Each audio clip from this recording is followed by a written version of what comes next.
북한이 몇 번이나 으름장을 놨던 크리스마스 선물, 도발은 결국 없었습니다만 아직 안심하기에는 이릅니다.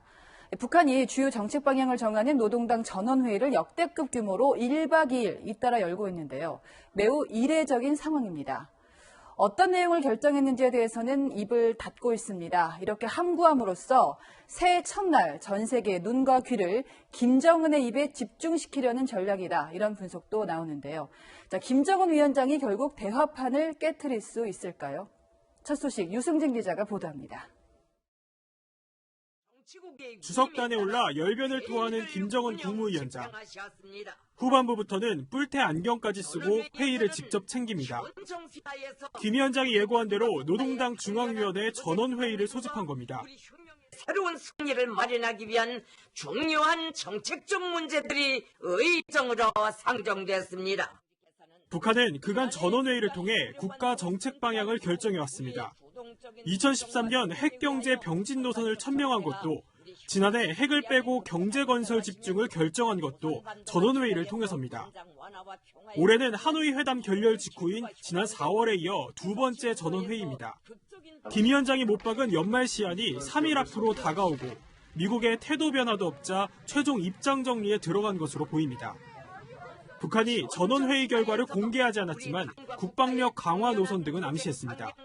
중중 첩첩 겹사이는 가혹한 시련과 난관을 박차며 혁명 발전을 더욱 가속시키고 당 건설과 당 활동, 국가 건설과 국방 건설에서 나서는 중대한 문제들을 토의하기 위하여 전원회의는 오늘까지 이틀째 열리고 있는데 북한이 결정한 새로운 길은 1월 1일 김 위원장 신년사에서 구체적으로 드러날 전망입니다. 채널A 뉴스 유승진입니다. 미국도 촉각을 곤두세우고 있습니다. 북한이 도발하면 우리도 가만히 있지 않겠다. 경고 메시지를 계속 보내왔죠. 이번엔 북한이 ICBM을 쏘면 이렇게 요격하겠다. 미 공군이 가상의 시나리오 영상까지 공개했습니다. 지금부터 보실 영상을 김정은 위원장도 봤을 텐데 어떻게 느꼈을지 궁금합니다. 정환희 기자가 전합니다. 미군 이지스함 레이더에 미사일이 포착되고 무인 공격기가 출격합니다. 평양 북쪽에서 발사된 미사일은 3단으로 분리돼 태평양 상공을 가르고 미군은 즉시 요격 미사일을 쏴 탄두를 파괴합니다. The world is shifting towards new actors and more complex threats. 미국 공군이 지난 12일 공개한 이 영상엔 북한의 ICBM 도발 상황에 가정한 대응 장면이 담겼습니다.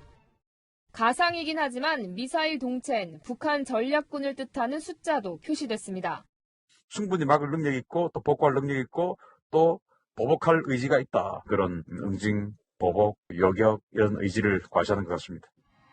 성탄절을 넘긴 북한은 내년 1월 초 혹은 2월 중순쯤 도발을 강행할 거란 관측도 나왔습니다. 김정일, 김정은 두 부자의 생일을 기점으로 행동에 나설 가능성이 크다는 겁니다.